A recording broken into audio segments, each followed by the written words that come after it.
Knicks family, what's poppin' with you? It's your boy. And we live here to get ready for this Chicago. Normally it's a home and home, but this one is we're just in Chicago for 2 games.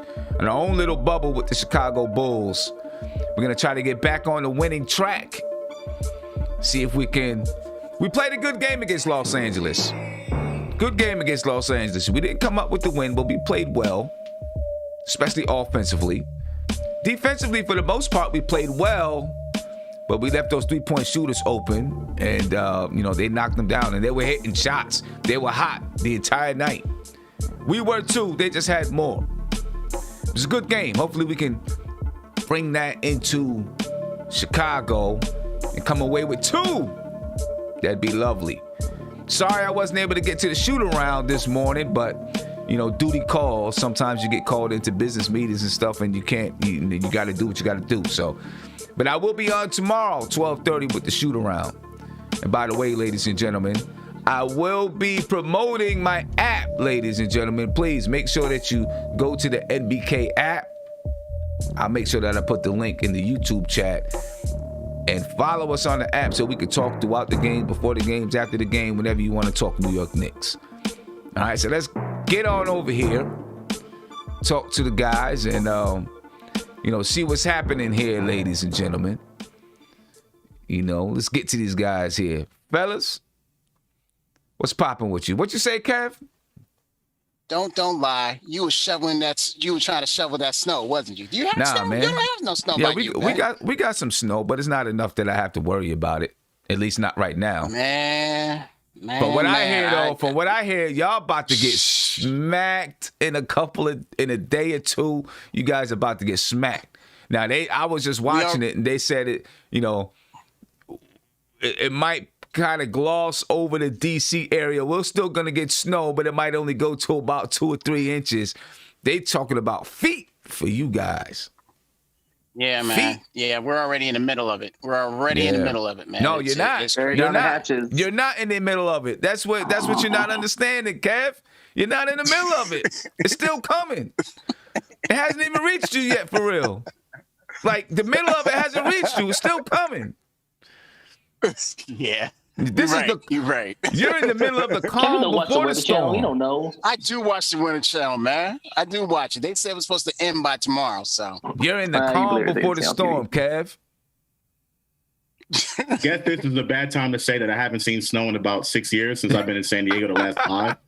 See that? Look at him. I really hate you. I really hate you. Be nice, man.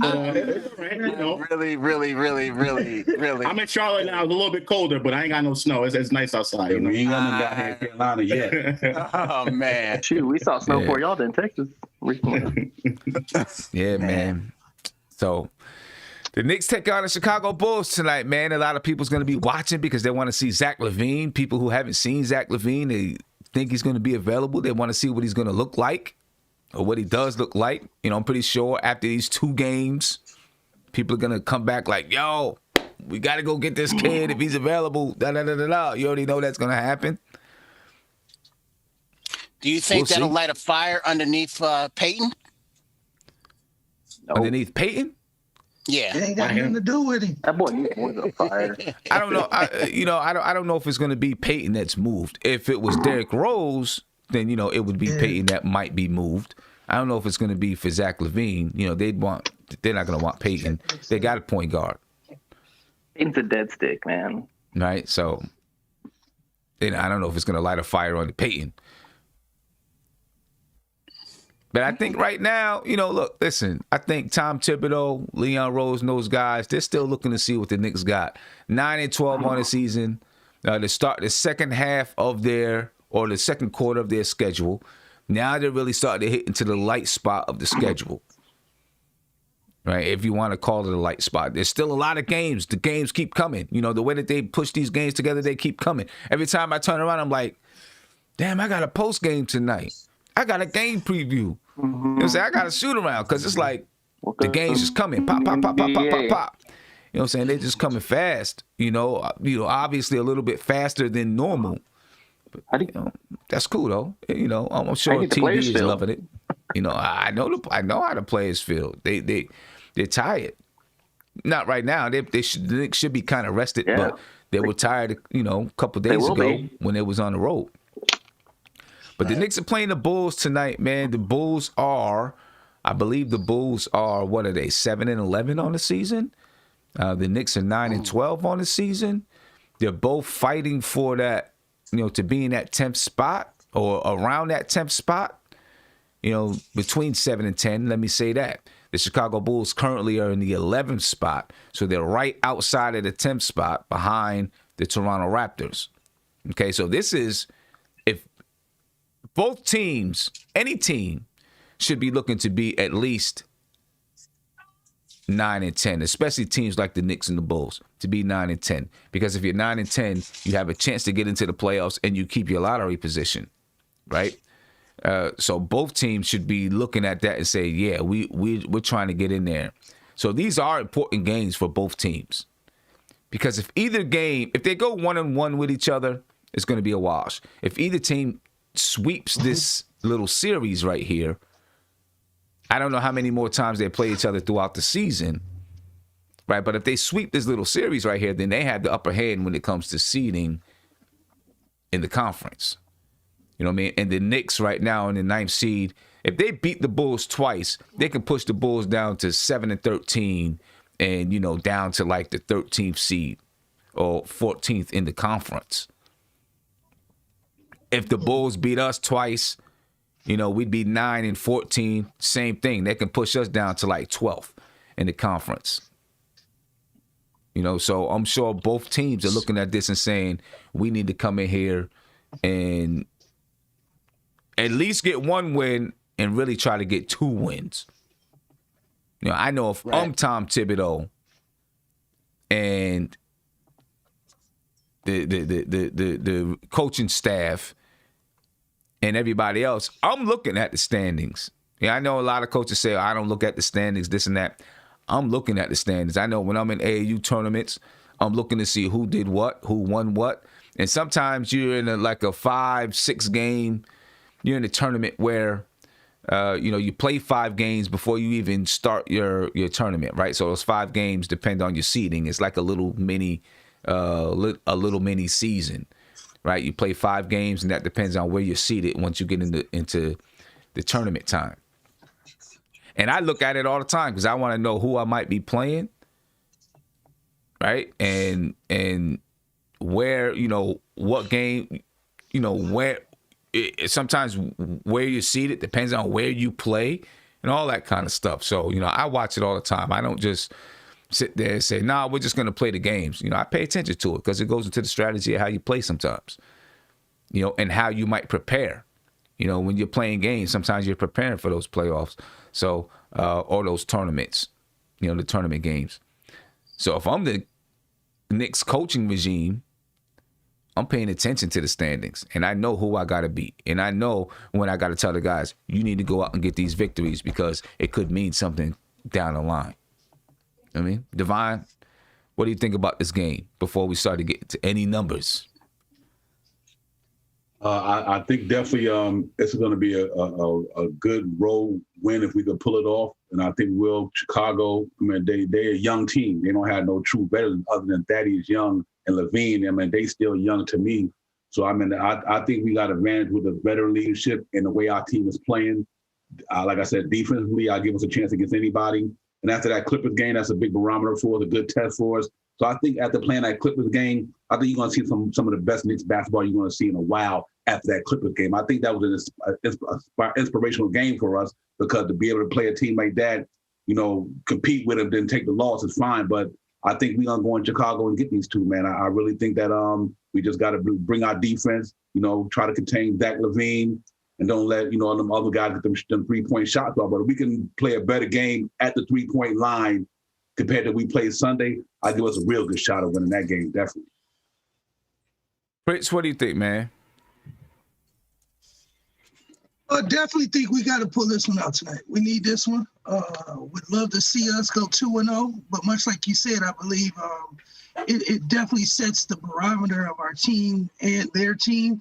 I know a lot of people, I'm pretty sure in the chat, maybe a couple Chicago fans, Y'all don't want to see y'all boy Zach LaVine go, but I'm telling you, I can't see that dude wanting to stay there because, again, they have no foreseeable future.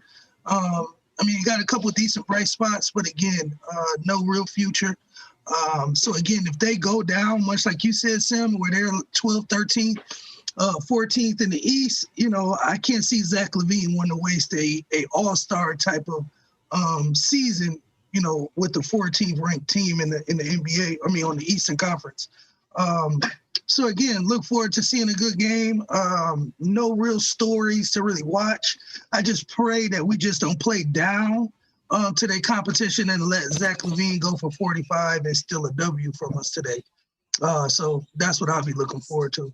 Yeah, and listen, I'm pretty sure Zach LaVine hears the fans chirp and talk about, they want we want Zach LaVine. I'm sure he's probably spoken with the Chicago Bulls, and they've said, listen, you're not going anywhere. Calm down. Don't worry about it. I'm pretty sure that probably happened at some point. But in the back of his head, he might be thinking, you know what? This thing still could be a possibility. I'm going to show these guys what's up.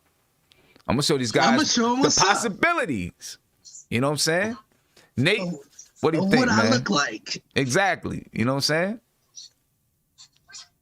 What's up, man? I mean, it's a below 500 team. I mean, we went toe-to-toe with the Clippers. So hindsight should tell you that we should win this game. We shouldn't have a big letdown in some aspect. I don't know.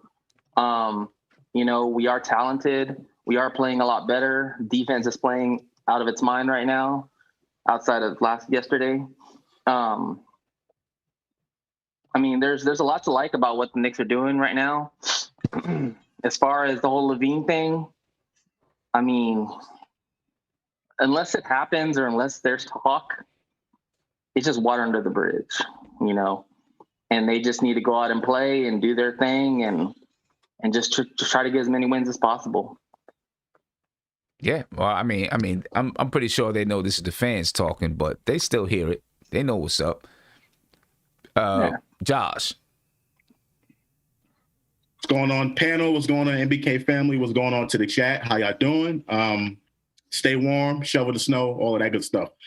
All right, listen. So I'm looking at the the Bulls, their stats and everything like that. They play with pace, and they definitely score a lot of points. In fact, they score more points than the Clippers do.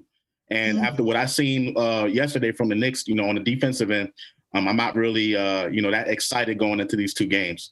But I still think the Knicks are going to win both of these games. I think that we have the advantage. I think our team is better than the Bulls team. I think Julius Randle, again, is Zach LaVine's playing out of his mind, but Julius Randle is also playing out of his mind. And if RJ Barrett is going to give us the contributions that he's been giving us, along with Quickly, I think that we have the better team.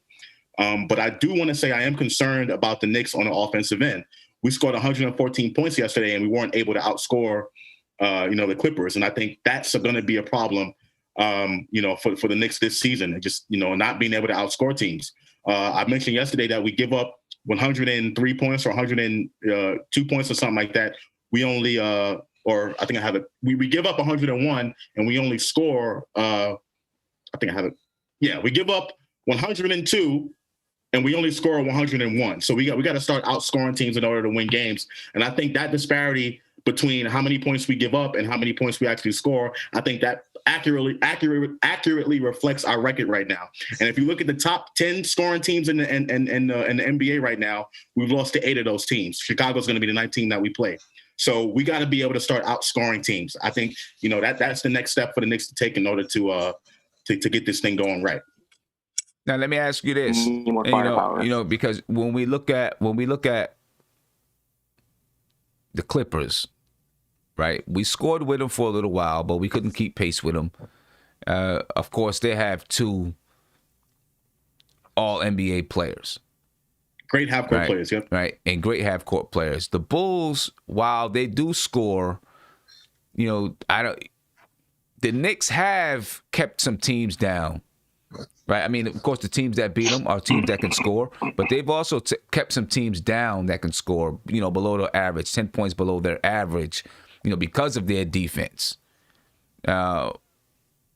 are the Bulls a team that you think they can, the Bulls average about 115 points a game. Can they keep them to 106? Can they keep them to 105? Yes, I do. Yes, that's why I predicted the Knicks to win both of these games.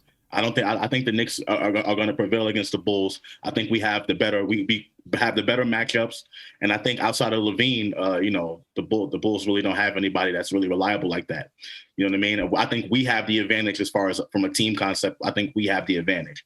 But I am going to say I am worried about the Knicks' lack of scoring at times because they're not going to play great defense every single game. Right. We need scores. That's the problem. We don't have consistent scores on this team outside of Barrett and Randall. Well, outside of Randall, but yeah. Randall, Yeah. right. But now I'm going to say this, and I know I say it all the time, and I'm going to continue to say it and harp on it. And, some people get mad when I say it. Some people agree with me.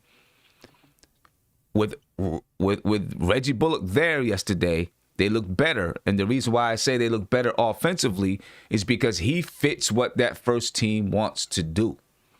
He does. Yes. When you watch Reggie Bullock, whether or not he's making it or not, the ball doesn't stick in his hands. Right? He's catching it and shooting it, or he's catching it, taking 1 or 2 dribbles, 1 or 2 dribbles and going to the basket. The ball does not stick. And they need a player, at least one player like that in that lineup, and he's that guy. Whenever Rivers is in that lineup, whenever Burks is in that lineup, they want to dribble the ball to get their shot off. And Burks is a little bit clumsy. He falls a lot for whatever reason. You know what I mean? And he's always smiling. But Reggie Bullock, he plays at he plays at a faster pace. The happy guy. Right? He plays at a faster pace. He moves without the basketball, and he does not need to dribble to get his shot. And it's exactly what they need in that lineup. And he plays defense. You know what I mean? So I think that's why he fits there so perfectly. Could he do what he does at a higher level? Yes, he can. You know what I mean? Or can he? Or we would like him to. Let me say that. I don't know if he can, but we would like him to do it at a higher level. Because then that would really add that spark to the offense. But you can see, I could see the offense kind of reset itself to what it was doing earlier, before Bullock went out, although he was only out for a couple games. But every time I see him out, things just look herky-jerky to me. But Kev? Yeah, I gotta agree with your assessment on the Bullock and Rivers and Burke comparison. I do think that he does fit well with that first unit. I know people in the chat and a lot of Knicks fans don't want to hear about Reggie Bullock, but he does. That's the reason why Tibbs gets the big bucks, because he's going to put the right people out there. And for right now, Bullock is that person. So, and as far as the game is concerned, I think we'll win both games, but honestly, it wouldn't surprise me if we lost both games. So, but I'm going to, be on that optimism level of us, winning them.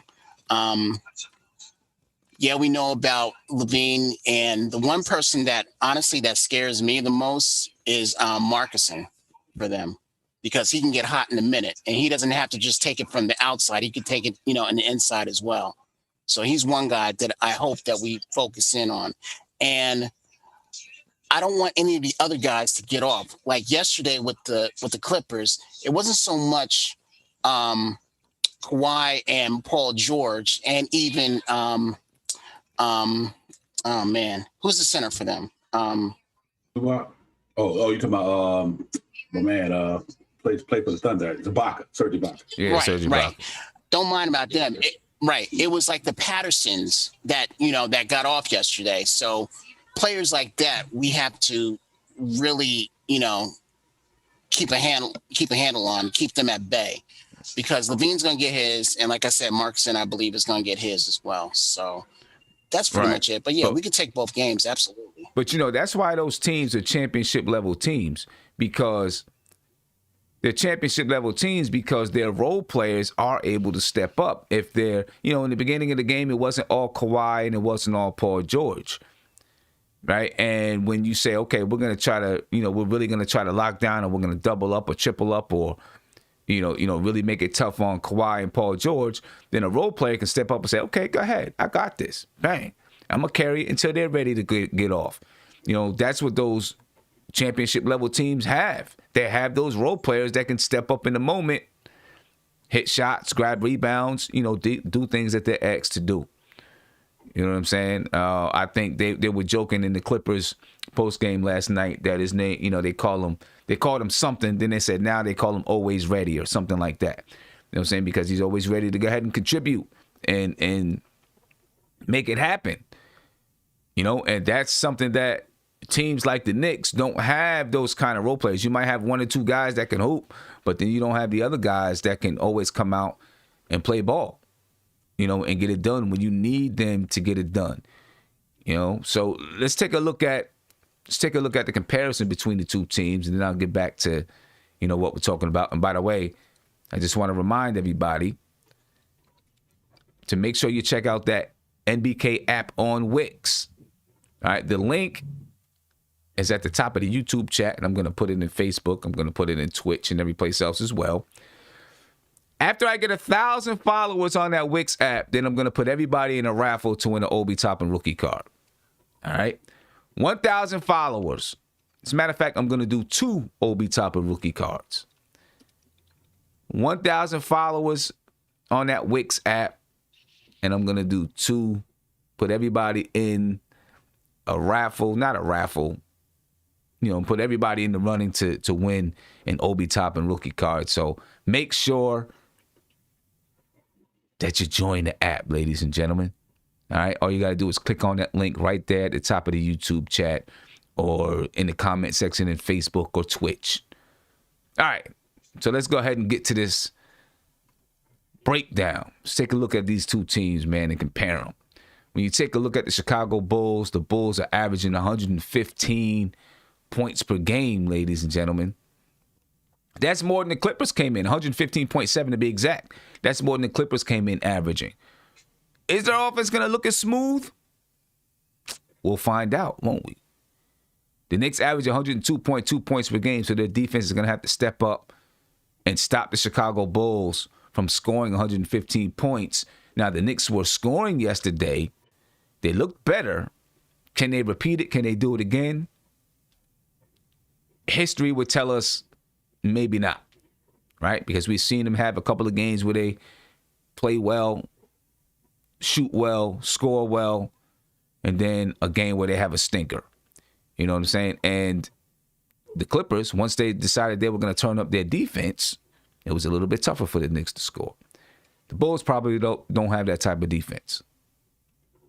The Knicks average 46.6 rebounds per game. The Bulls at 44. You would hope that we can, do what we need to do in the paint. It's not always that easy. Doesn't always come that way. Matchups mean a lot. The Bulls average 26 assists a game. The Knicks are at 21. The Bulls average 7.7 steals. The Knicks 6.7. The Knicks are, they average more blocks than them, 5.1 to 3.9. The Knicks take care of the basketball. They only average 13 turnovers. The Bulls, they'll give you the ball. They average 17 turnovers. If the Knicks can capitalize on that, maybe get out on the break, offer some box plays, get some transition points on the board, that'll help them out. The Knicks are shooting just about 45% from the field, where the Bulls are at 47. The Bulls shoot 39% from three. We seen what happened with the Los Angeles Clippers yesterday. They were hot from that three-point line. We've got to figure out a way. While we're holding teams down from shooting that three-point shot, we still got to figure out a way not to let guys get loose and be free. You know what I mean? Because it happens a lot. It seems like it happens a lot with us. The Knicks are shooting 35% from the three-point line. The Bulls are 79.9% from the free throw line. The Knicks are 76.3%. They're both about even in the points in the paint, just about even with second chance points. The Knicks are at 7.3 fast break points, while the Bulls are at 11.3. The leading scorers on the team, Zach LaVine for the Bulls, he averages 27 a game. Julius Randle averages 22.4. Randle leads the Knicks in rebounds. The Bulls are led by Wendell Carter Jr. Randle leads the Knicks in assists. The Bulls are led by Kobe White. And then Daniel Gafford leads the Bulls in blocks while Mitchell Robinson leads the Knicks. One thing that I notice, guys, every time that I look at these team comparisons, and to me, it means something. Julius Randle is always the guy, he leads us in 3 areas. The only one he doesn't lead us in is blocks. And that's great for Julius Randle. I don't know if it's always great for our team, though. Right? Because it alludes to me, a lack of depth on the team. I think you would expect it in scoring. You might expect it in rebounding. You would, or you would hope that maybe Mitchell Robinson could rebound there too. But you might expect it in rebounding. The assists.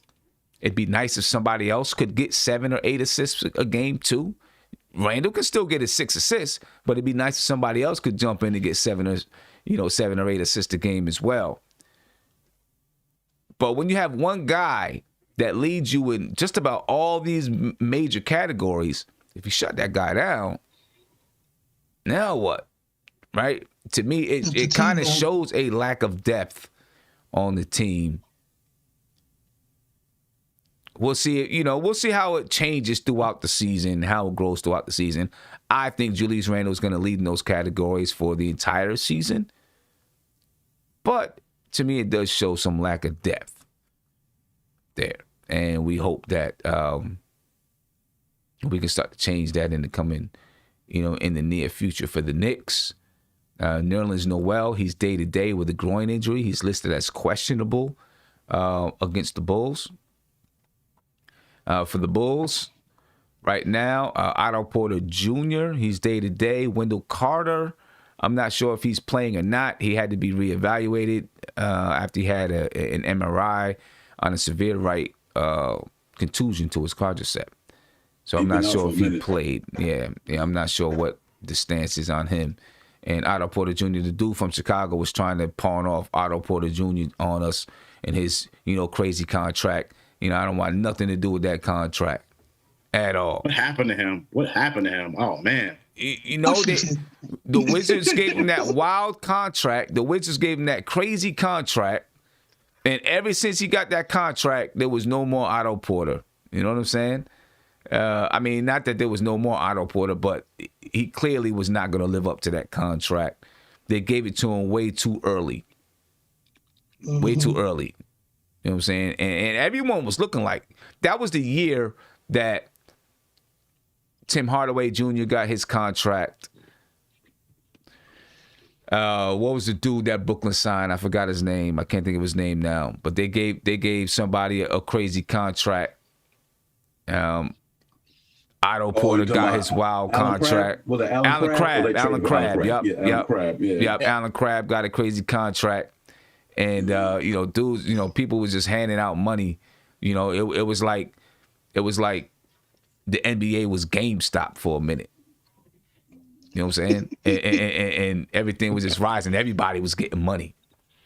Everybody was getting money from GameStop stock. That's what it was like back then. You know what I'm saying? But they was just giving out money. And they gave Otto Porter that crazy contract, and he's still on it. It seems like forever ago, but he's still making money off that contract. I think this is the last year of that contract. I think he's making $25 million or something crazy like that for Otto Porter, for a guy that, you know what I'm saying? I don't know what he does in the NBA right now. You never hear his name. Shoot threes. And they should have gave the Oubre instead of him. Exactly. Yeah. He fit what Washington was trying to do. It seems like piece by piece that Washington was losing. It seems like they were losing their continuity and everything. So, because you had those two, Oubre and him, along with Wall and Beal and everything. And then who was the center that they had too? That always gave us Gortat, I think his name is. Gortat. Yeah. Gortat. Yeah. Always gave us problems. Yeah, but well, that's them. I'm worried about us. You seen what the Wizards did with the Nets last night, right? Was it last night or whenever it was? Last night. That was last night. Yeah, that was last night. 100 points. 140, what was it, 149 to 140? 149 to 146, man. They scored 295 points combined, and the Wizards came back with like 5 seconds left. Down, I don't know what was there. It was like 146 to 141, and they came back and won the game. Top of 3. Yeah, 13 seconds With left. 13 seconds left, yeah. Yeah, and they came back and won that game. It was crazy. Kind of reminds you of that Reggie Miller game against the Knicks. Right. It reminds you of that when Reggie Miller scored 8 points in 8 minutes, in 8 seconds or something crazy like that. It kind of reminded me of that, except when it happened against the Knicks, it was in the playoffs. Right? It wasn't just no regular season game. It was in the playoffs, and I don't want to go back to that game. My man hit the clutch bucket last night too. You know he was happy. Westbrook. Yeah, he won the game with that 3. He was like, "Yeah, Devon, don't mention his name. Don't do it. Don't mention his name. Don't do it." Yeah, 40. Yeah, 40. He had like 41. He had like 41 last night. Right. He had like 41. Don't do it. Hey, imagine if we had that at the point guard position. I'm telling you. You. Listen, the Wizards might, they might try to use that game to spur them on. We got to play the Wizards coming up. We play the Wizards soon, and they might be trying to use that game to, get them back into it because if they go on a little mini winning streak, they're right there in it. They're 4-12. It's tough to come back from. They're 8 games below. Tough to come back from, but they put together 4 games in a row. All of a sudden, they're 8-12 or whatever it is. You know what I'm saying? So. We better score like 120. We got to score like 120 on them. Yeah. Because they can score. Like, they can score. Their problem is just defense. Them and the Nets are the same kind of team, really. Right. You know what I mean? Right. No defense. Extremely offensive, like you said, extremely offensive, prolific. And like you said, if you, as much as everybody be hating on your boy Westbrook, Fulio, don't nobody want to stop him when he get to going, though. Ain't nobody trying to get in front of Westbrook, though. You know what I'm saying? Just saying. Yeah. I mean, it's only so many games you're going to shoot efficiently, though. Let's be real about it. Let's be real. Only so many games you're going to shoot. Like I'm just being truthful. It's only so many games you're going to be efficient from the field. He's going to be a monster, but he's not always going to be efficient. But hey, I'm pretty sure he surprised himself when he made that 3 He's like, hold up, I made that shot. Yeah, nah. No diss towards Westbrook, man. Looking at the lineups, man, the Bulls, the Knicks are going to try out their usual lineup. Right? It's going to be Elfrid Payton at the point guard, Reggie Bullocks at the shooting guard, R.J. Barrett at the 3, Julius Randle at the 4, Mitchell Robinson at the 5. For the Chicago Bulls, you got Kobe White at the point guard spot, Zach LaVine at the shooting guard spot, Patrick Williams at a small forward spot, Lauri Markkanen at the power forward, and then you got Gafford at center. And look, Reggie Bullock and R.J. Barrett, if you want to call either one the shooting guard or the small forward, it's up to you. It don't matter. They're going to be interchangeable anyway. They're going to play the way that they play no matter what. It really just depends on who they guard, who they play defense on. The kid Patrick Williams is good. Really good. Oh, yeah. I like that kid, man. He's really, really good. So, we can't sleep on him. Of course, you know what Lauri Markkanen can do. And you know what Zach LaVine and Kobe White can do. So this is not going to be, I don't think it's going to be a walkover game by any means. I don't know. They got to dig. They got to dig. We got to come out and we got to play some basketball because these guys can get hot and they can light it up. Yes, sir. And that's the last thing. That's the last thing that we need is for these guys to get hot, start lighting it up, and then we can't rock with them. And what I don't, here's what scares me a little bit about playing the teams, game after game. Let's say the Bulls come out and they're just hot and they're lighting it up, right? And the Knicks, they get into a little bit of a stupor sometimes, right? They're playing well, for 3, 4, 5 games, and then they're not playing well for 3, 4, 5 games. That's what it's been like so far this season. And I get afraid, you know, they start not playing well, and then it lasts, and then all of a sudden they drop both of those games. You know what I'm saying? So I think it's important that the Knicks come out, play. Even if you don't win today, you got to play well so that you have that confidence going into game 2, you know, feeling like, all right, we're going to get this one. The Bulls have lost 3 in a row, by the way. Yeah. Well, Sam, let me ask you a question. With Tibbs really shortening up his rotation, because you're not seeing Knox in there, and he sent a whole bunch of other guys down to the G League, but they weren't getting any run anyway. Do you think now that they have a sense like, okay, I know I'm going to be getting run, I'm going to be getting my minutes, and are going to make a more conscious effort to giving that effort that we expected them every day? I mean, I don't know if he really shortened the lineup. He still played 10 guys. It's just with Reggie Bullock being back and Alec Burks being back, Kevin Knox has moved out of the lineup. Right? Yeah. He's moved out of that 10-man rotation. Yeah, and I just saw on the on Twitter that league sources are saying that they've made Kevin Knox available for they've made him available. So as expected. Is that true? I mean, is that who's these league sources? Woj said that, or is that like some fans? Woj ain't say it. It was somebody else. Yeah, if you give me 1 second, I'll look. But to be honest, it makes sense, right? I mean, if everybody's healthy and the 10-man rotation is out there, I really don't see a role for Knox in that. Not over those bets. Hey, did you see Knox numbers over the last 8 games? It's terrifying, bro. Look up Knox numbers over the last 8 games. Oh my goodness. I'm rooting for the kid. I'm rooting for the kid. That's what hurt me so much. But I love Kevin. Over those bets, I just don't see a role for him with Tibbs. Not right now. And that's the truth of it, is like you said. But my thing is it's truly sad if we really believe we can win with this team. That's the thing that scares me. Like, it's one thing to go out there and roll them out there, to go out there and be competitive in games, but for the foreseeable future, that's the thing that, I mean, it's like you said, there's even more conviction against Knox, bigger than anything, and it's alarming to me to hear that. But again, if we really believe we can win with them going into next year and the year on, because a lot of those guys are 1-year deals. So, yeah. I mean, that's my thinking. So again, if you trade away a guy for a guy who you only going to think who's going to be here for another 40, 50 games, unless you really think that, Bullock is going to be a person who's going to play on the Knicks for the next 3 to 5 years. Right. So I thought we in trouble. Okay. Has anybody heard of Legion Hoop Ross? That's the handle.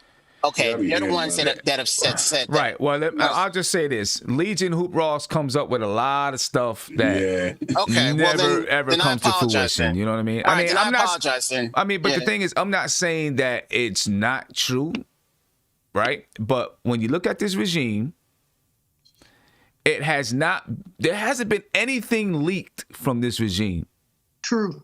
So it's hard to get a handle on what they are doing or what they're not doing. I just seen a report from Hoops Habit that said that Julius Randle could be part of a Bradley Beal trade.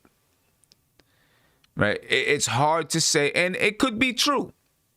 But, I don't know if there's a lot that's coming out from this regime. I wouldn't be surprised if Kevin Knox's name was brought up in a trade.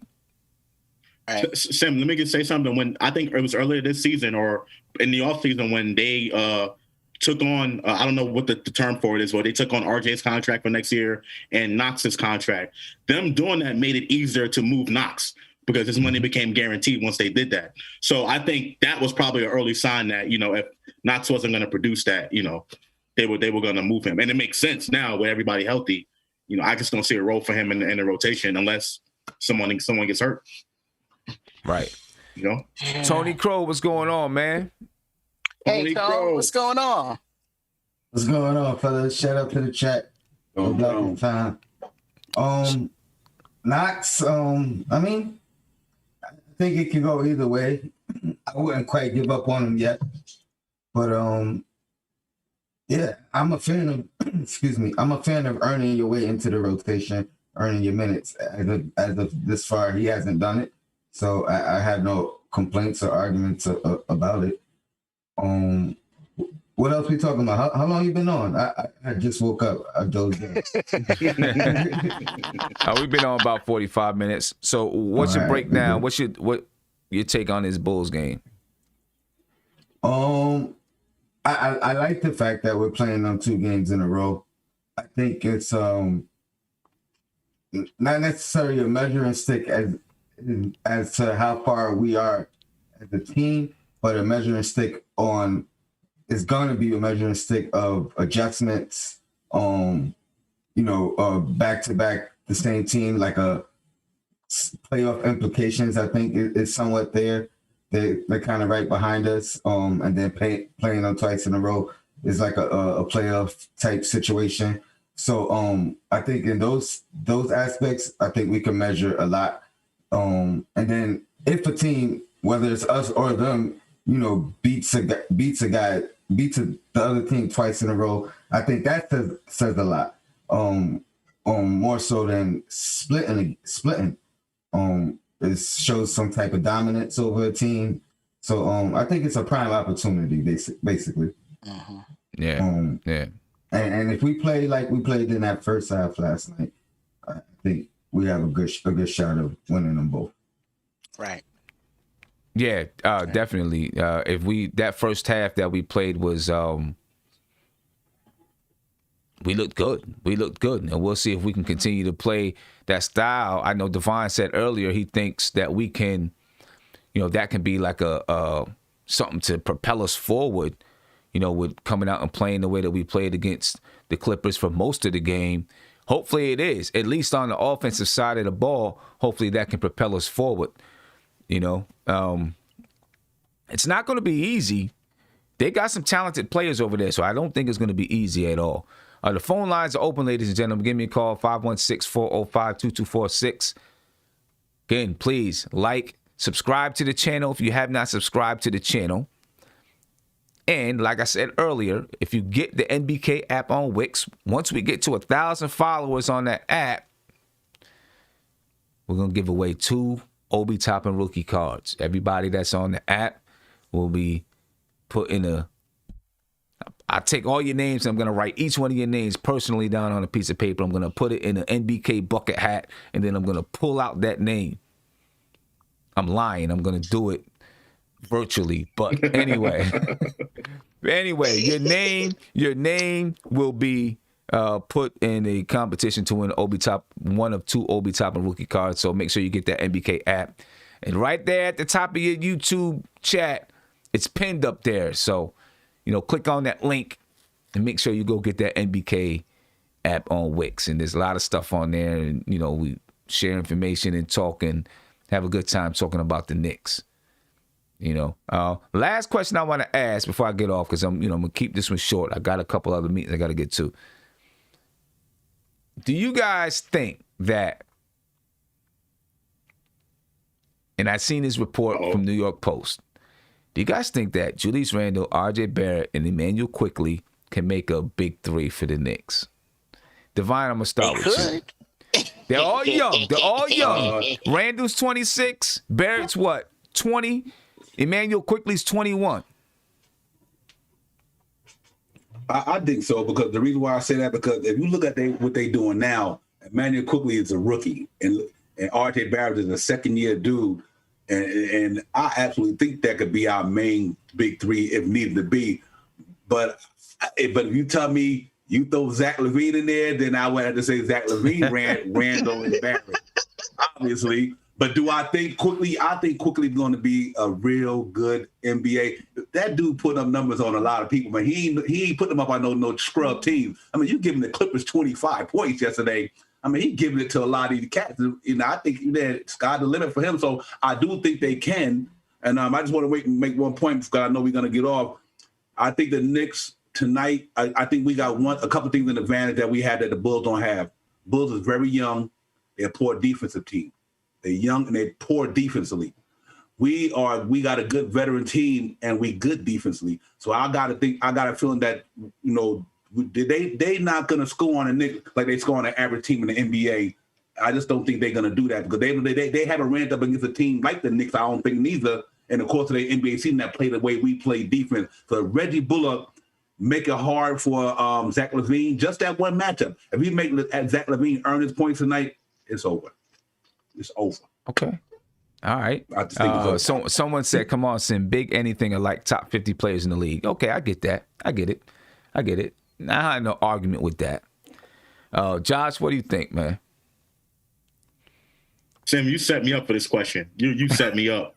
Because you already know Knicks fan. The people in the chat and certain people already label me as the RJ hater when that's not true.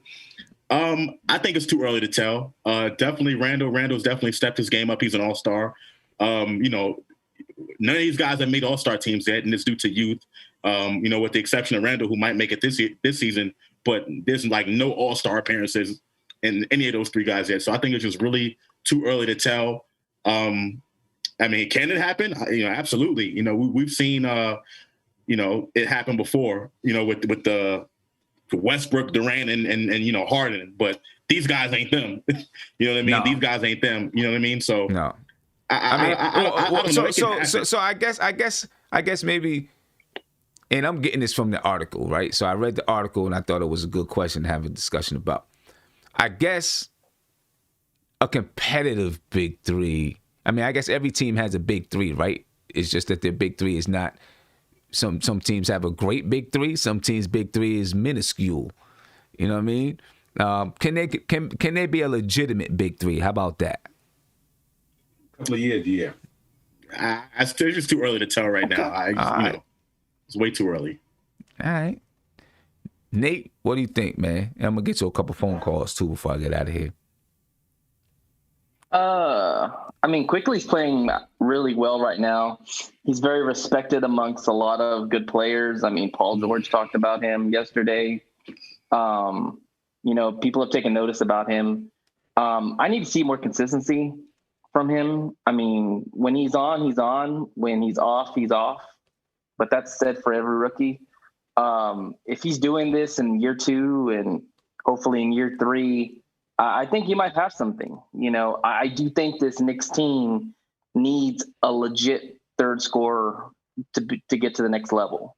Yep. And, I said, yep. I want Bradley Beal so bad. But, I don't know if they're going to want to give him up or not. Yeah. So, yeah. I mean. Especially after last night, you know what I'm saying? Yeah. But Quickly's a good start. He's a homegrown player. Uh-huh.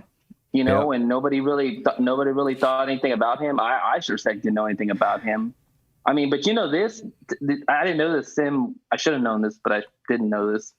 That Quickly was the SEC Player of the Year. Yeah, man. I was happy when we got him. You know who he beat out? Anthony Edwards. Yeah, Anthony Edwards. Yeah, you late to the game, Nate. Where late you to been? The party. Well, I've been sick. Yeah, not that long. No, not that long. Well, Nate, you're late to the party, and you did not bring a dish. You didn't bring beer. You didn't bring champagne. You didn't bring nothing. You late. But what surprises me is nobody even says that. Because Anthony Edwards is the number 1 pick of the draft. Nah, I mean, they do say that. We talked about that a long time ago. People talked about it a long time ago. Let me get you a phone call. Night of the draft, we did. I'm going to save you, Nate. I'm going to save you. Let me get you a phone call, man. Caller, you live. What's popping? Yo, good morning. Good afternoon, brother. Good afternoon, my everybody. Man. How you feeling? All right. I'm feeling good, man. I'm feeling good about my Knicks. This is D-Mac Spencer. I'm from Brooklyn, but I'm in Atlanta. All right. Yo, I love your show, man. I love what you do. I love the way y'all do it. And I just got a question, like, what's wrong with Tiz with his rotations, man?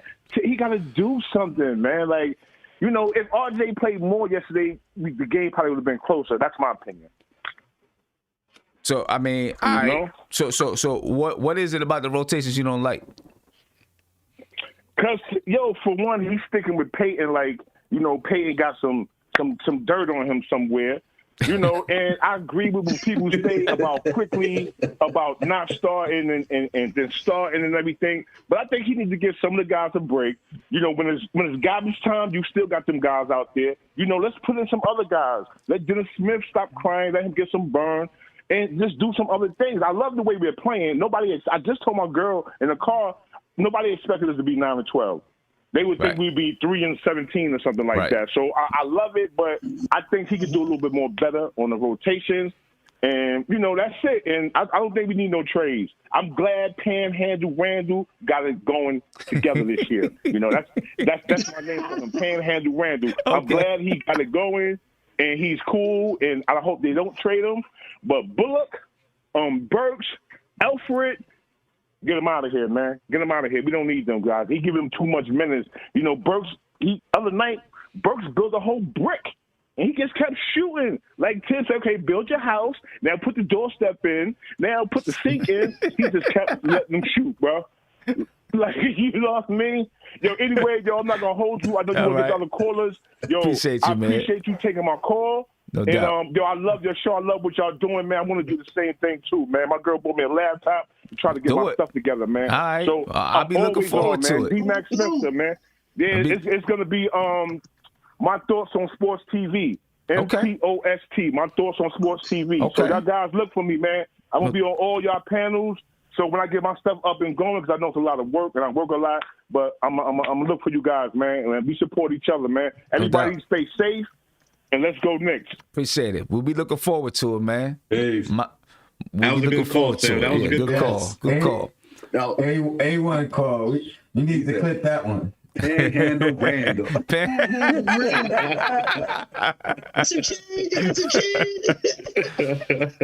Yeah, I mean, you know, my biggest issue with Tibbs in the rotation is I don't like the fact that, you know, we'll be up 20 and he got guys in. You know, you got the starters in the game still, up 20. That's that you know old school mentality, man. That's that does. old man, grumpy old man coaching. Like, I understand you trying to create a culture, like you said. Oh, I want the guys to finish the game, but again, like you said, we up by 20. Why is RJ still in the game? Or the game is clearly over. Why, you know, like, come on, like. Yeah, you know, you're up 20 with 2 minutes left. I don't know what his thinking is, so it's hard for me to say. I would be like, all right, let's get some other people in the game. You know what I mean? And coach those last 2 minutes like it's. I mean, in situations, I'm just going by what I've done. I don't know what he has on his agenda, but what I've always done is those last 2 minutes, I'll take out guys and I'll put in some other guys, and we'll come up with a fake score, you know, and we'll be down 5. On our fake scoreboard, you know what I mean? So that they can go in and try to win that game being down 5 with 2 minutes left. You know, just as a coaching tool for, you know, some other guys that maybe don't play as much, or if there's a group that I want to see work together or something like that, I use it for those type of moments. But I don't know what they have, what their plans are. So, you know, every coaching regime has their own plans. It's hard for me to say exactly what it is. Well, it's like you said, Sim. I don't think he trusts his depth. I think he's trying to steal that don't give up mentality. That's what I think he's doing. He's trying to steal that don't give up. It ain't over mentality, I think. Well, the thing is, when you're down 20, for me, if you're down 20 and you got your guys in and you're still just trying to instill that don't give up, we're going to fight to the end mentality, okay, I can understand it, right? It still is the NBA, and you don't want to chance injury, but I get it, because even with my guys or my ladies, we're down 20 with 1 minute left, 40 seconds left. I'm playing like it's a 2-point game. And I got the guys, we're still pressing, we're still scrapping. I call timeouts, I do everything. And sometimes I hear parents in the background like, the game is over, just let it go.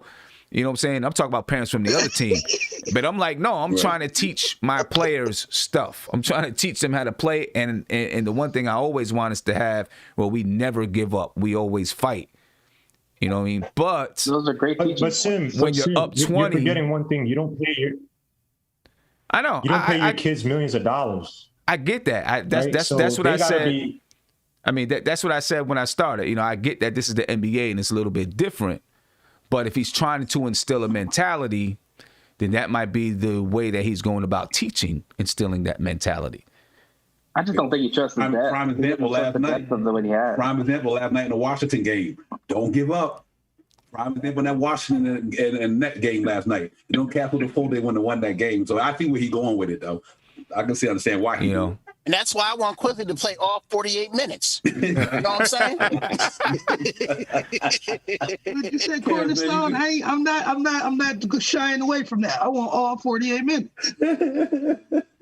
So I mean, but being up 20, I don't know. Up 20 with 2 minutes, I don't know. Take him out, man. Shit. Yeah, that's what I'm saying. I don't know. Take him out. Shit. Take him out. Might get injured. You'll be crying. Yeah. But Guillermo, what's going on, man? What do you think about this two games, this little 2-game mini series in Chicago?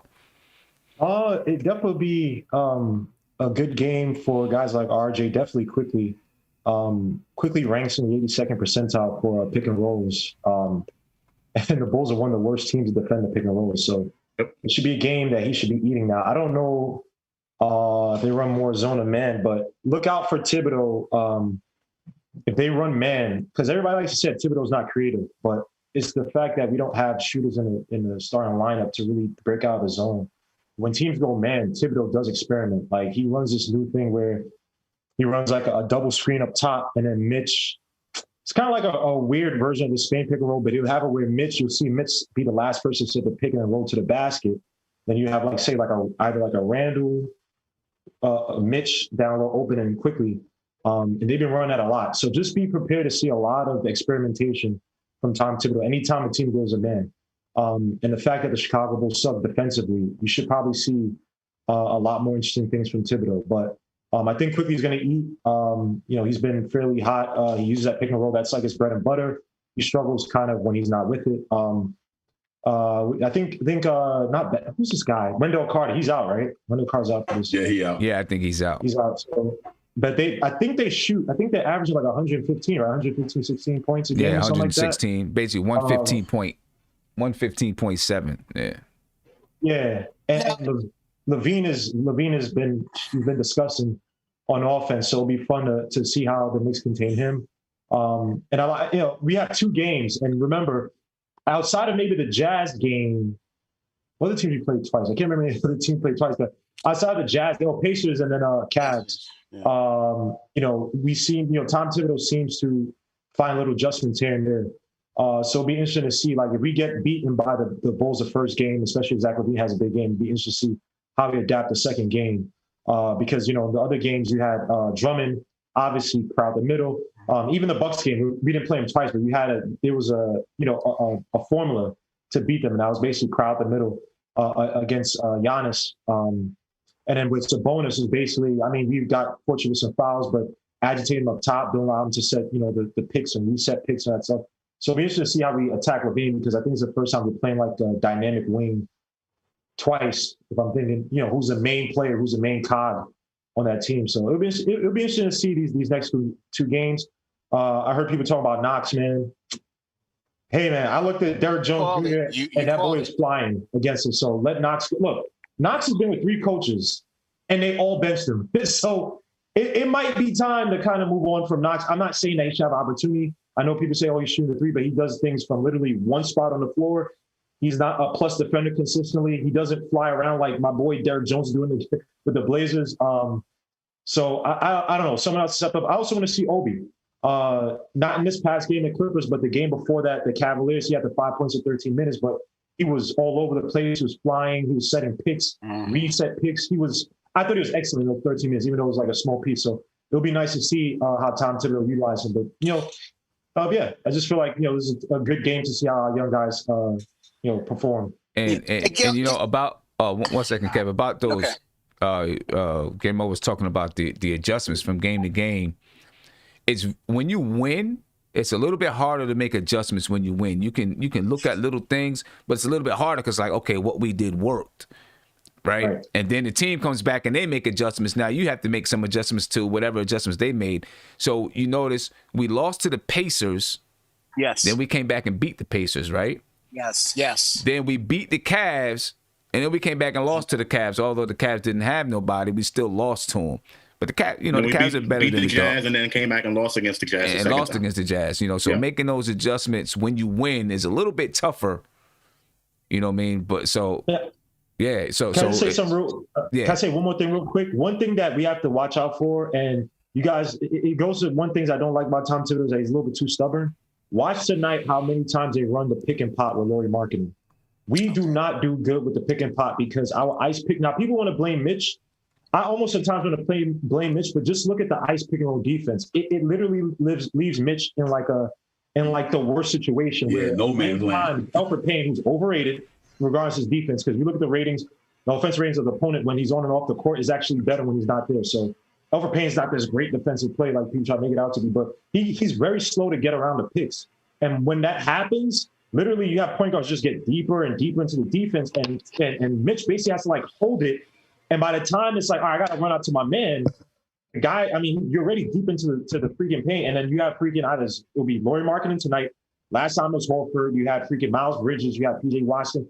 Whoever, what was the last thing? Serge Ibaka. It's the same thing. So his stubbornness is going to hurt us. We don't play zone and we don't switch. It's kind of like we play this whole thing and, hold till the guy gets around. So Lauri Markkanen might go off for these next 2 games. I think fair. That's what I was think fair. it's the opposite wing player's fault a lot of times because that opposite wing defender needs to come over and help until the big man can recover.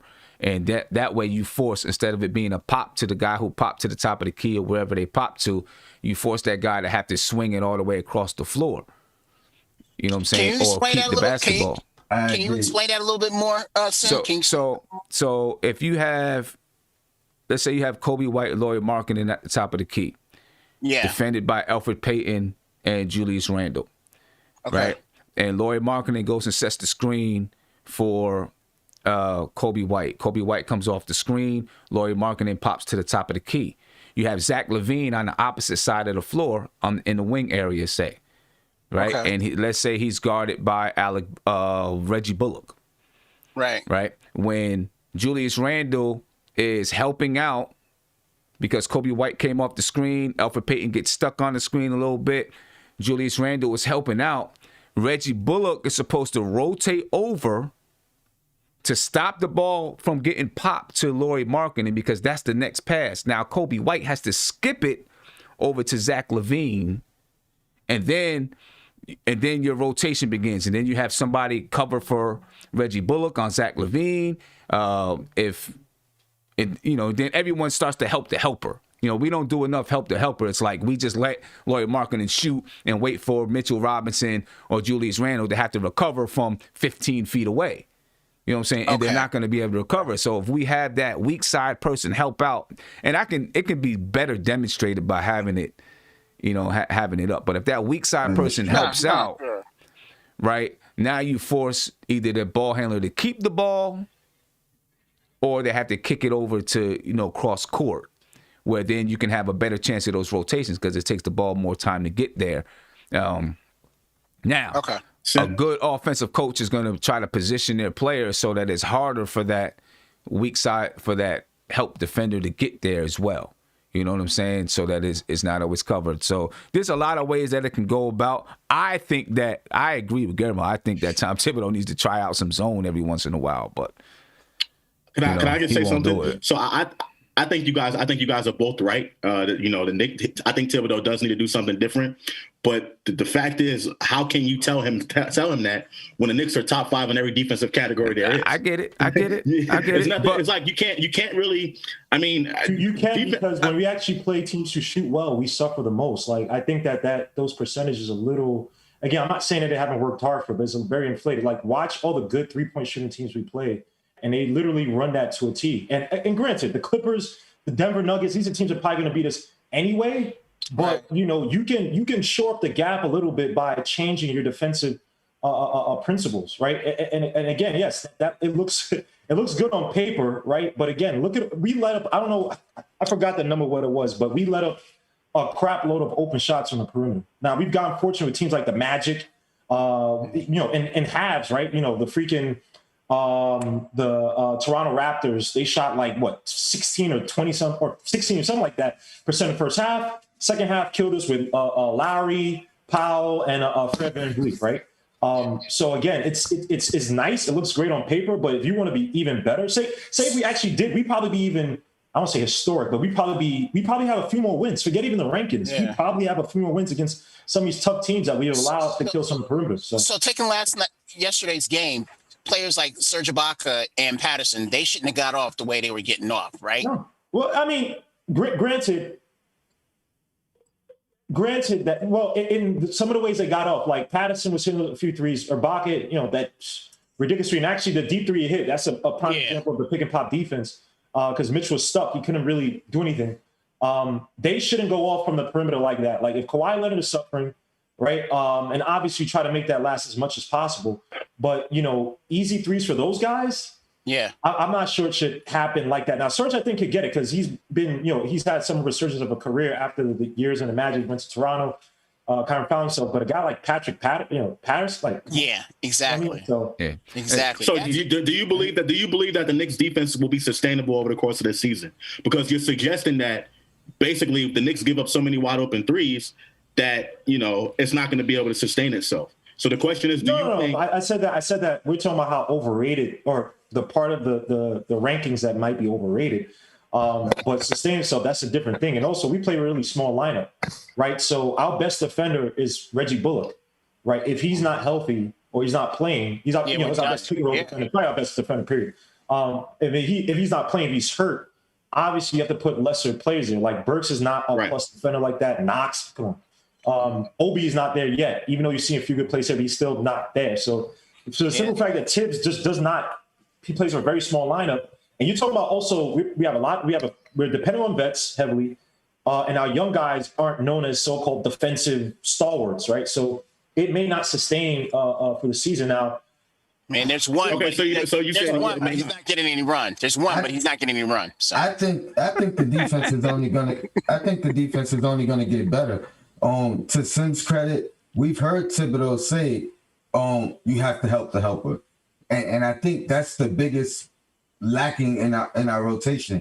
Along with the pick and pop, Mitch is getting killed in the post when the point guard is penetrating and he's trying to stop the penetrator, which he usually does, and then there's a wraparound pass to his man, and I've seen him get frustrated because nobody is helping him when he leaves his man to protect the rim. Right. So it's a combination, but I think what we're doing well, we've been doing all year. I think that rotation is gonna fix itself over the long run. I think it's just more of, players still getting to know each other, still getting used to putting an emphasis on defense every single play. Like very few coaches coach to the standard of a Tom Thibodeau. So I doubt, unless any of these guys played for him before, chances are they probably haven't played for a defensive coach of his stature. Yeah, where every play is, under scrutiny, if you will. And I've seen Mitchell Robinson, Julius Randle, some of those guys, throw their hands in the air like, yo, you're supposed to help. And say, you're supposed to help. I'm coming over here to do this. You're supposed to help. And sometimes that's it takes. See Randall prove that, man.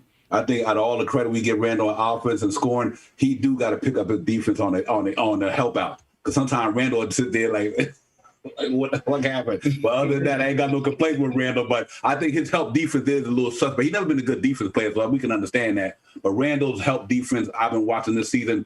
He's almost converting back to last year. Because sometimes Mitchell needs some help and he don't come over there and do what you said, Sim, with that help defense sometimes. Right. I'm not picking at Randall. I'm just saying I just one part of his game. It's an observation. I think he can elevate his game on the defense just a little more. Because like Germo said, other than Bullock and RJ, Peyton when he can be in Mitch, that's that one spot I think we can improve in. Is Randall just need to come up a little bit more defensively, and I think it'd be a better defense team. And I've seen every single player on the team was, someone's going to the basket instead of stepping in with their body and trying to get a foot there, to cut that to cut off the penetration, they reach their hand out.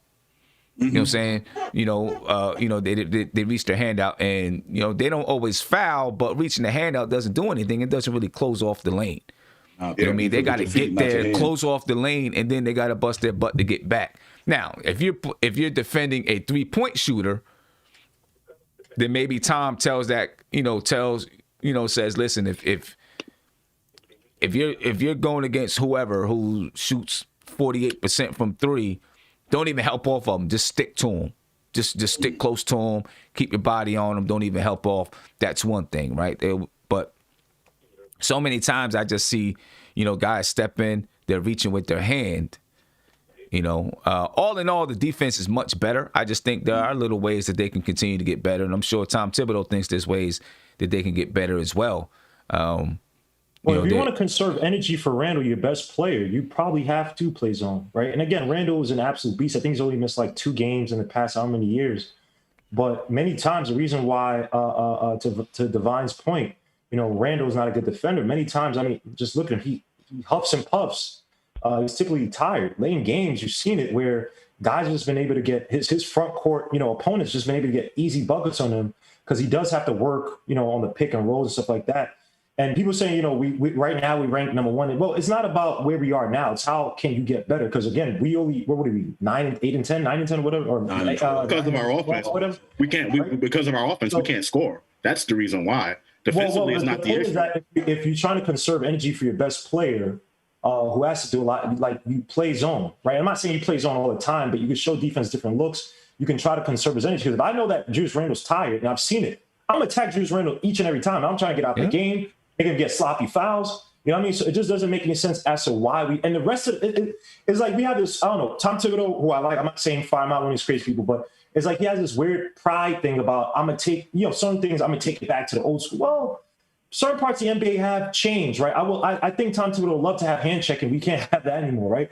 But there's certain things that help out. And some of the better teams, they play zone to nullify. Look, put like this, forget the rankings. If you want to be some of these top teams, I put money on the zone would help. If you want to be able to score, top shooters, I put money on the zone. Zone would definitely nullify some of these top shooters, get easy buckets. And you go back to man, you could switch it. You know what I mean? And last thing, people try to make it seem like, oh, once you learn man, then it's like you can unlock the secrets of all defense. Like, no, but zone is not this easy thing. You have to be disciplined, understanding where your spots on the floor is, understanding, okay, when do I take a gamble? If I'm playing a 2-3 and some guy's trying to make a cross-country pass, how do I play the passing lane to get that steal off, right? Do I come in and I sneak up? Do I know that guy behind me can't shoot so I can play a little bit more up once it gets into the other corner, something like that? So, again, there's nothing like elementary so-called about zone. And in the NBA, not at all.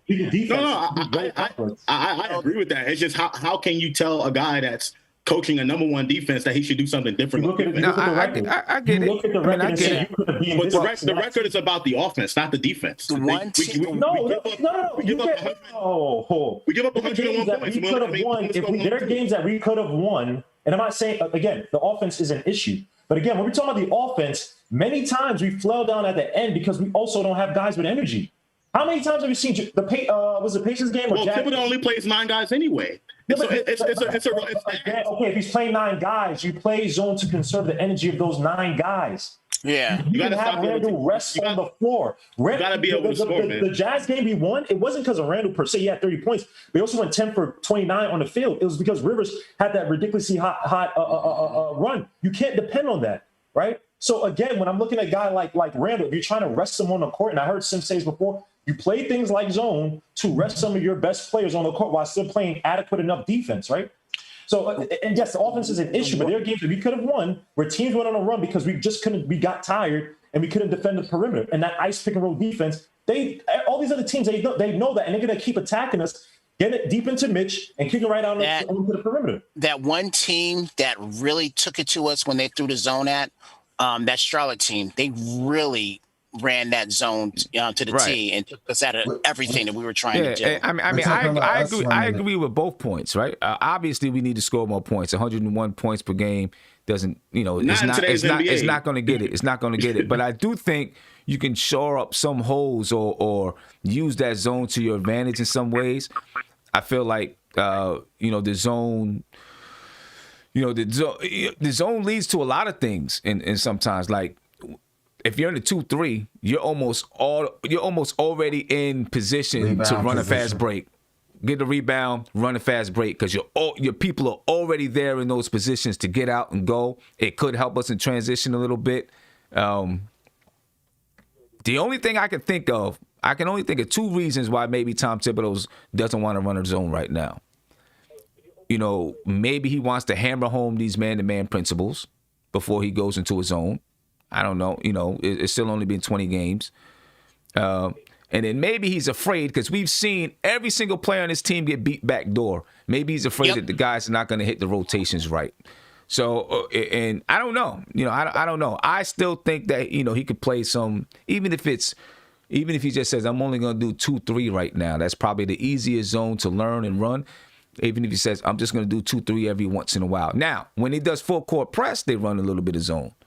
Right? When they do that, you know, when they decide that they're going to trap somebody, they're doing a little bit of zone. So we'll see. Let me get to this caller. Caller, you live. What's popping? Hey, caller, you there? I guess not. We get to another one. Caller, what's popping? What's going on? What's going on with you, man? Thanks for having me on. So I was just listening about how you guys were talking about the defense. And, you know, obviously I love watching man-to-man defense. And, you know, I think we're doing great defensively. But I do agree that having a zone occasionally to switch things up, even like a zone half-court press, fall back into a man, or, you know, if one person is kind of going off or doing well, you switch into a 1-2-2 or a 1-3-1 or something, and you force the ball out of their hands and you force them to make mistakes passing the ball.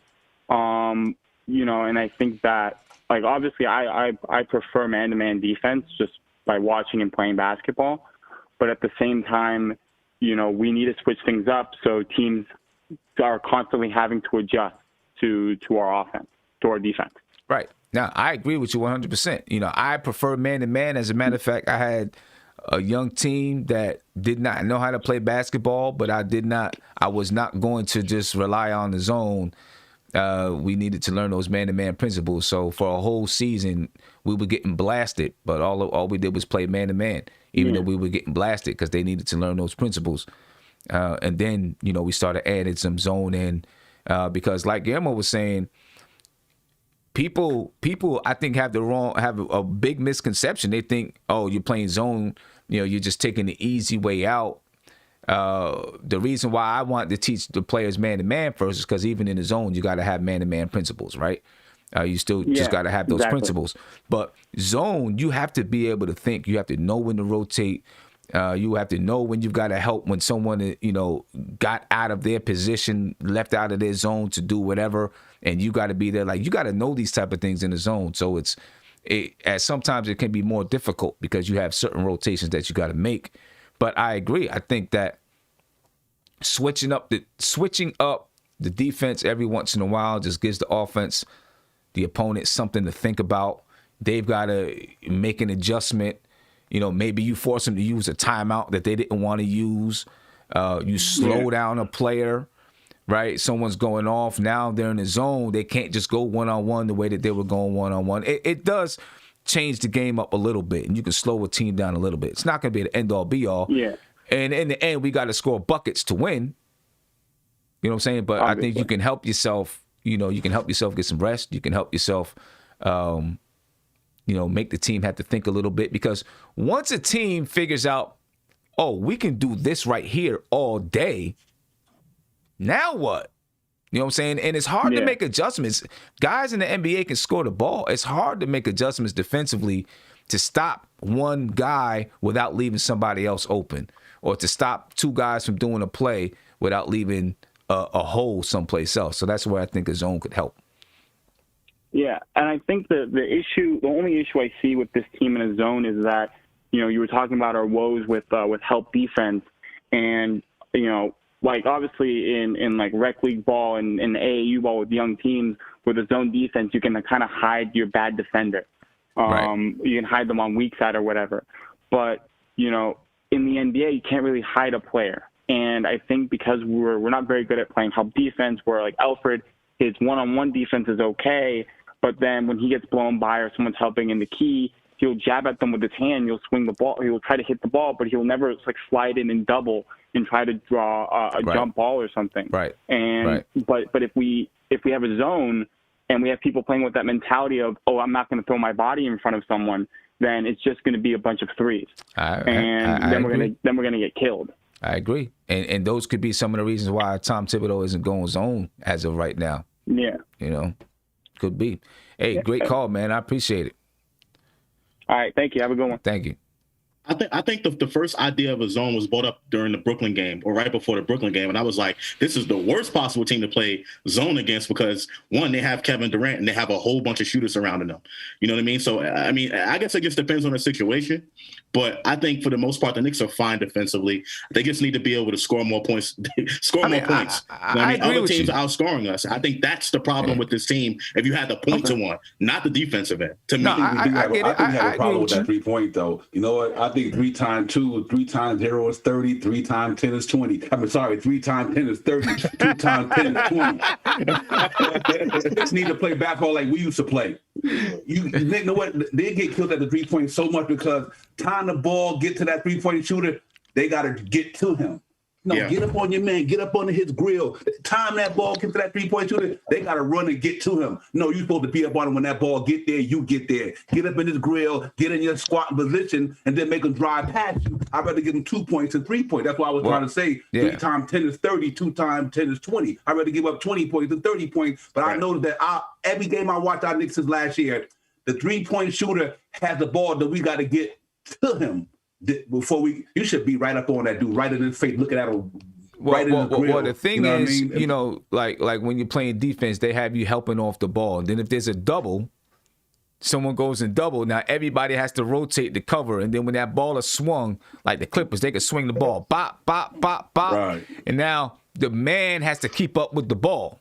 You know what I'm saying? And this is where you got to have really good help side defenders that know who has to rotate where. And I've seen them do it from time to time.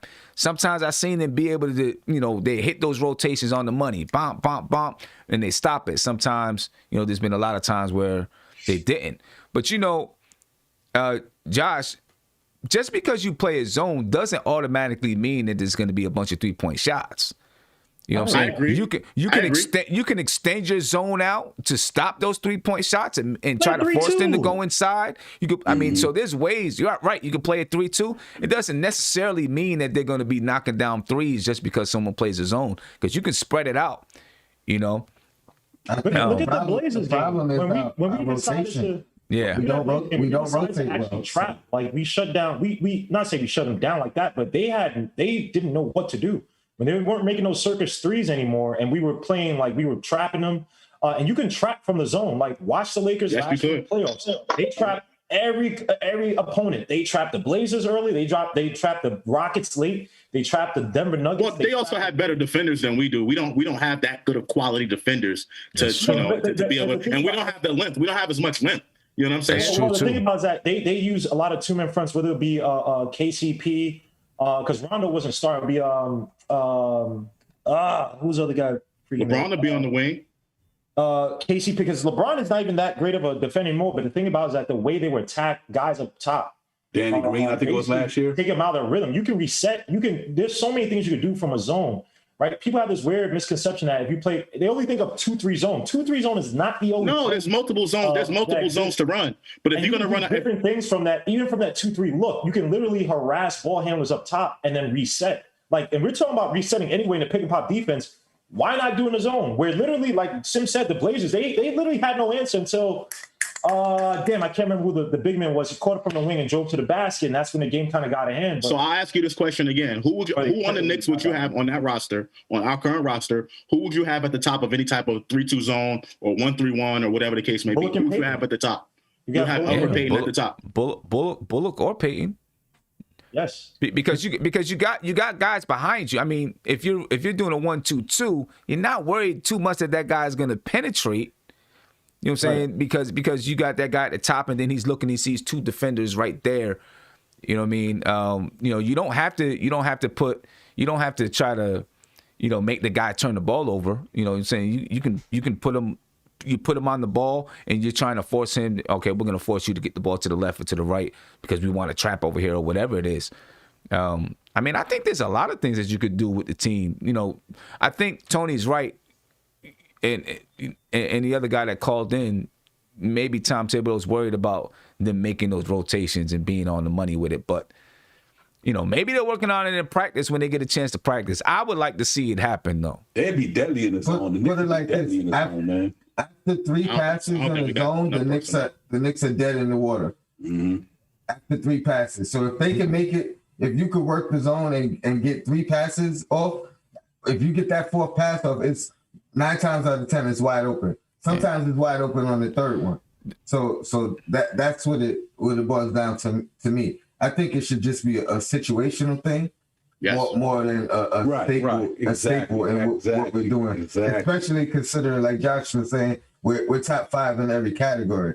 So use it situationally, and against certain teams more definitively than others. I think in the playoff series, it's going to come in handy because we're going to see a team more than one time. You know what I mean? In the playoff series. But right now, the Knicks are fine on defense. Yeah, the Knicks are fine on defense right now. Yeah. Later on in the season, come playoff time. But let me ask you this before I get up out of here. When do you practice it then? I mean, you can't just practice a zone in practice and then now it's the playoffs and you're going to put it out there. You got to see it in a game against competition, against another team. So at some point, if you're going to use it in the playoffs, you got to try to do it in a game. You know what I'm saying? Yeah. So that you can work on. Well, I think the question is, does Tibbs believe in the zone? That's I've never really seen him run it. I've never seen him run it. He's run it this year.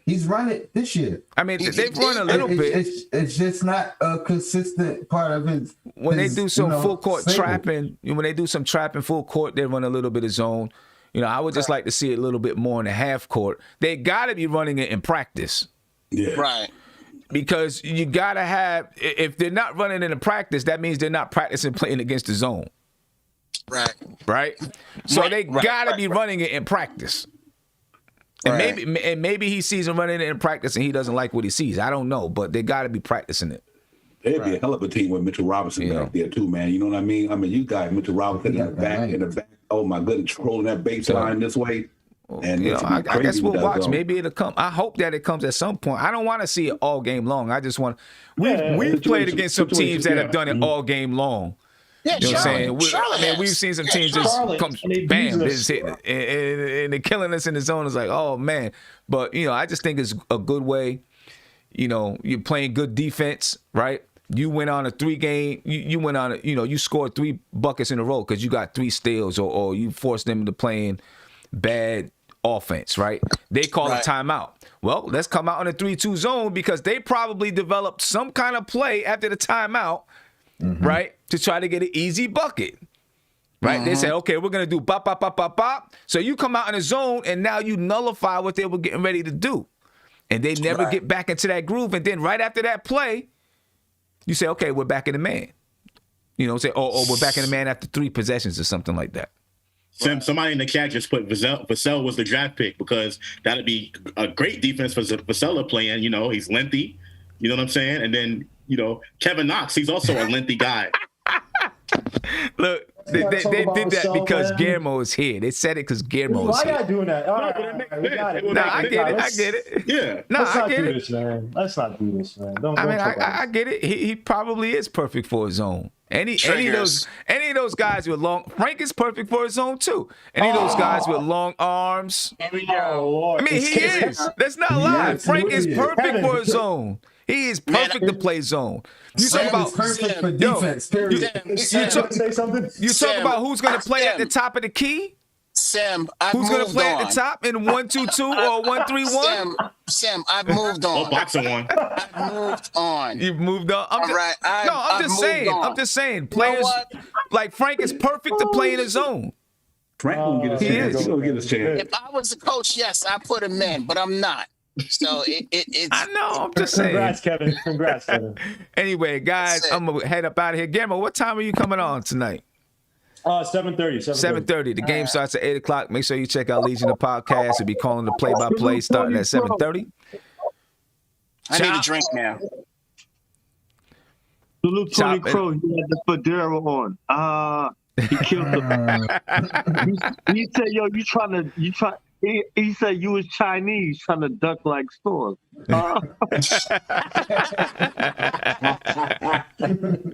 Yeah. But anyway, ladies and gentlemen, make sure you go check out Legion of Podcast. Starts at 7:30. So you got about 40 minutes to get something to eat. Rest in peace to do whatever Screech. you're gonna do. Oh Screech. yeah, Screech. Yeah. Rest in peace, Screech. Yeah, Screech. Y'all know the history of that guy and all this stuff, man. All Yes. right. Yes. Still rest in peace. I don't want to see anybody pass away. Still rest in peace. I'm just saying. Knicks by 10 tonight, y'all. Peace. Worst rest in peace I've ever heard, Sid. Wow, that was terrible. I said still rest in peace, No words. No Hey, words. man, you gotta get your money, man. Screech, man. I'll see y'all I ain't after. mad at him. All right. I'll see y'all after. I feel you. I get him. Go ahead, Screech. Oh, wow. 44 years old. That's too young to pass away, man. That is that. Yeah. 44 years old. Take care of That's too yourself, young. man. Yeah. But anyway, I'm out of here. Legion and Knicks at 7:30. Lawrence Tears at 11:45. And of course, we'll be on about 10:15 for the post game. So make sure you're there. It'll probably be a little bit later than 10:15 since the game starts at 8 o'clock. Yeah, so 10:30, 10:45. And again, make sure that you go get the NBK app. The NBK app on Wix. As soon as we get to 1,000 followers, we're giving away 2 Obi Toppin rookie cards. 2 Obi Toppin rookie cards. And then I got 2 more in the stash. I don't know what I'm going to use them for yet, but I got 2 more in the stash. I'm giving away 2 Obi Toppin rookie cards. So make sure you go to the chat, the YouTube chat. It's pinned up at the top of the YouTube chat. And go get it, man. Julito, what's popping with you, my brother? See you in the chat out there. Ladies and gentlemen, we're out of here. Be peaceful. Enjoy the game. Let's go get it. Let's go get it tonight, ladies and gentlemen. And as usual, spread love. Be peaceful.